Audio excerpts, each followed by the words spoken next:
ترمذی میں عبداللہ بن مسعود رضی اللہ عنہ بغیر رفع الیدین کے نماز پڑھتے تھے، یہ روایت صحیح نہیں ہے عبداللہ بن مسعود سے۔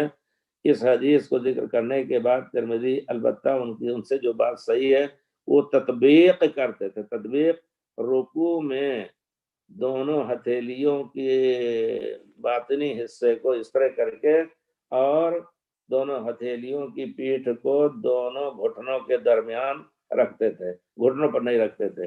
یہ چیز ان سے ثابت ہے، لیکن یہ بغیر رفع الیدین کی روایت صحیح نہیں ہے ان سے۔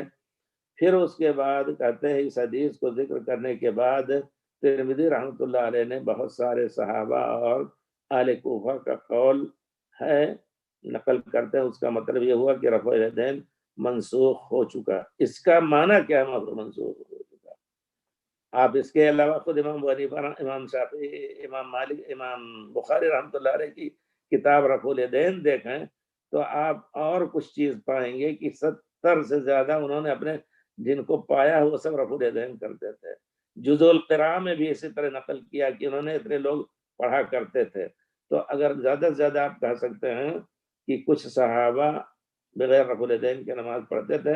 ہم جہاں تک الحمدللہ ہمارے جامعہ میں صحابہ کے موقوف اقوال یا افعال جو ہے ان کی تحقیق ہوئی ہے، اس میں سے بہت سے روایتیں یہ صحیح نہیں ہیں، منسوخ ہیں۔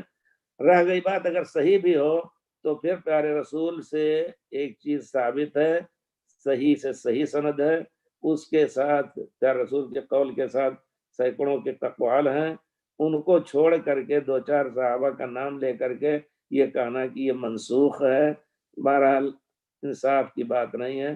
اللہ تعالیٰ کو اپنے درمیان رکھ کر کے کہیں کہ اللہ تعالیٰ انصاف سے ہمیں ہمارے دل میں جو چیز حق ہے وہ ہمارے دل میں داخل کر، بس۔